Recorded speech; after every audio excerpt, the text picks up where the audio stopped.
Hello students, our lesson for this week is about addition and subtraction of radical expressions. The goal of the lesson is to add or subtract radical expression.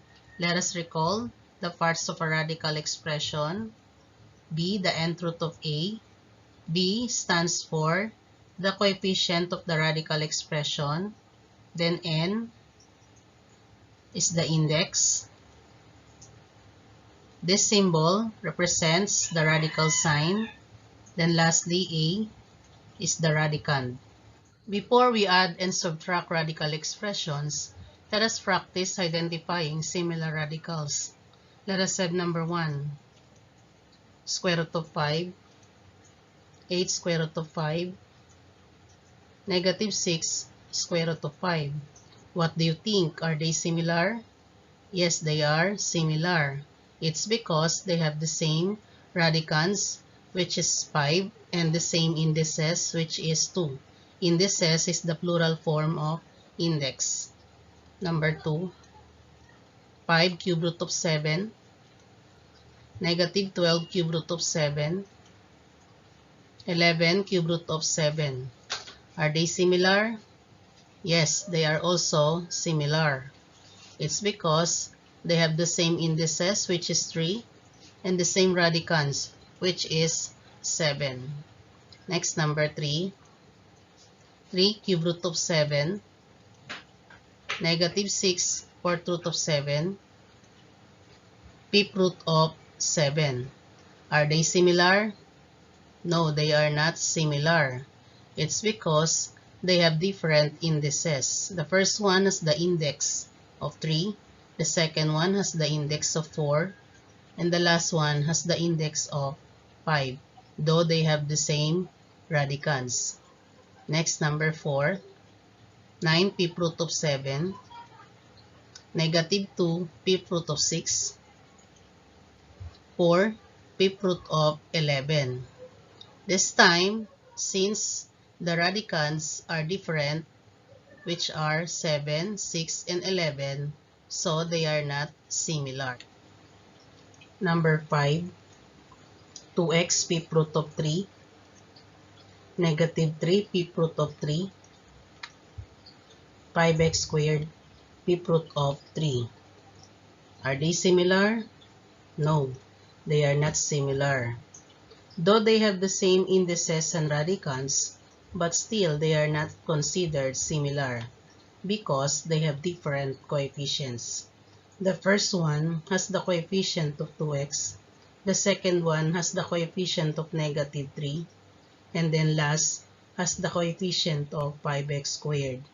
In order to be similar, aside from the same indices and radicands, their coefficient must also be similar. Next, number 6, x fourth root of 3y, 4x fourth root of 3y, negative 11x fourth root of 3y. Are they similar? Yes, they are similar. Next, number 7, 7 sixth root of 11y, 4 sixth root of 11x, 3 sixth root of 11xy. Obviously, these radical expressions are not similar. Their radicands are different. The first one has 11y, the second one has 11x, and then the last one has 11xy. Do you know what is similar radicals?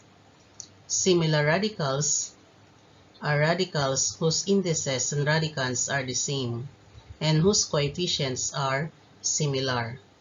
In addition and subtraction of radical expressions, only similar radicals can be added and or subtracted. Let us have some examples. Square root of 5 plus 8 square root of 5 minus 6 square root of 5. In order to add or subtract them, we need to add or subtract the coefficient and then affix the common radicals. So, the coefficient of square root of 5 is 1, plus the coefficient of 8 square root of 5 is 8. So, 1 plus 8 is equal to 9. then minus 6, that is equal to 3 square root of 5. Number 2, 5 cube root of 7 minus 12 cube root of 7 plus 11 cube root of 7. To combine them, we will add or subtract the coefficient. So 5 minus 12, it is equal to negative 7 plus 11, it is equal to 4, then a fixed cube root of 7. So our answer is 4 cube root of 7.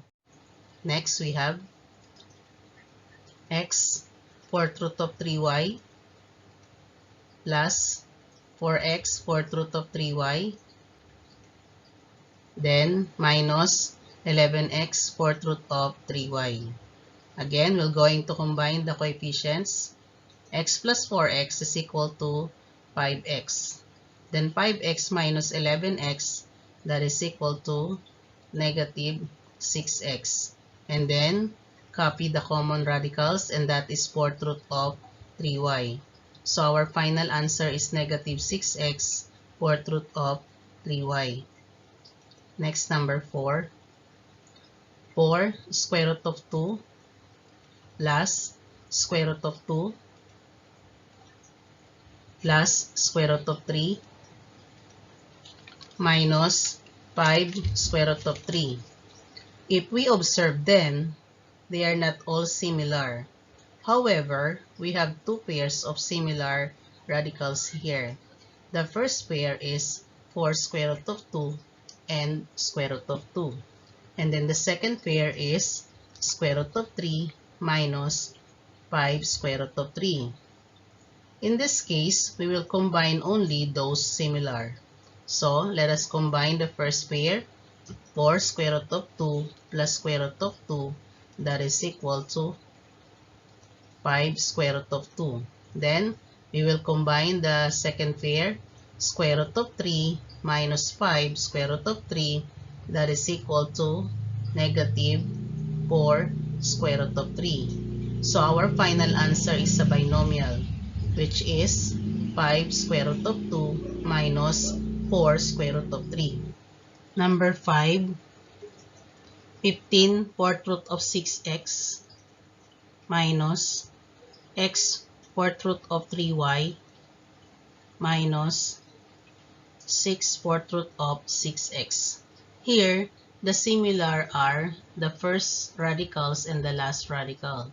So they are the only one we can combine. So 15 fourth root of 6x minus 6 fourth root of 6x, that is equal to 9 fourth root of 6x. And then we will just copy the other radicals that are not similar to the other, and that is negative x fourth root of 3y.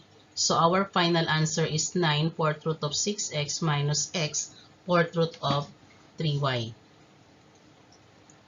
To add or subtract radicals, add or subtract the coefficient, then affix the common radical expressions. There are some cases that the radical expressions are not similar, but when we simplify first, they will become similar. Let us have some examples. Number 1, square root of 20 plus 8 square root of 45. As you notice, the radicands 20 and 45 are still factorable. So, square root of 20 can be written as the square root of 4 times 5. Then the second radical, 8 square root of 45, can be written as 8 square root of 9 times 5. Then, if we observe, one of the factors in the radicand can be extracted into its square root. The first one is 4. We can get the square root of 4. And then the second one is 9. We can get the square root of 9. So from square root of 4 times 5, it will become 2 square root of 5 because the square root of 4 is 2. It is now written outside the radical sign. Then on the second radicals, it is equal to the square root of 9 is 3, and then multiplied by 8, it is written as 8 times 3, then copy square root of 5. Simplifying it again, it will become 2 square root of 5 plus 24 square root of 5. Why 24? It is because 8 times 3 is 24. Then, let us combine. 2 plus 24 is equal to 26, then a fixed square root of 5. So our final answer is 26 square root of 5. Next, number 2, cube root of 7x cubed minus 3x cube root of 56. Looking at them, they are not similar, but if we're going to simplify them, they will become similar. In the first radicand, which is 7x cubed, x cubed is a perfect cube, so we can simplify it as x. So it is written as x cube root of 7 because the cube root of x cubed is equal to x. Then on the second radicand, 3x cube root of 56. 56 is still factorable, so it is written as 3x cube root of 2 raised to 3 times 7 because 56 has the factors of 2 raised to 3 times 7. Then simplifying it, it is equal to x cube root of 7 minus 2 times 3x cube root of 7. Why 2 times 3x? It's because the cube root of 2 raised to 3 is equal to 2. And it is now written outside the radicals and to be multiplied by 3x. Simplifying it again, it is equal to x cube root of 7 minus 6x cube root of 7. 6x because 2 times 3x is 6x. Then we can now combine them. X minus 6x is equal to negative 5x and then a fixed cube root of 7. Next we have number 3, 10 square root of 12 minus 5 square root of 75 plus 3 square root of 48. As you notice, the radicands are still factorable. Square root of 12 can be factored out as 4 times 3. So it is written as 10 square root of 4 times 3. Then minus 5 square root of 75. 75 have the factors of 25 and 3. So it is written as 5 square root of 25 times 3. Then on the third radicals, 48 have the factors of 16 and 3. So it is written as 3 square root of 16 times 3. Then simplifying them, it is equal to 2 times 10 square root of 3. Why? It is because the square root of 4 is equal to 2 and then multiplied by 10. Then the second one, square root of 25 is equal to 5, then multiplied by 5. So it is written as 5 times 5 square root of 3. Then the last one, square root of 16 is 4, then multiplied by 3, it is written as 4 times 3, then square root of 3. Then let us simplify again. 2 times 10 is equal to 20, so it is written as 20 square root of 3 minus 5 times 5 is equal to 25, so it is written as 25 square root of 3. Then 4 times 3 is equal to 12, so it is written as 12 square root of 3. Then combine them. 20 minus 25, it is equal to negative 5 plus 12, it is written as 7 square root of 3. So our final answer is 7 square root of 3.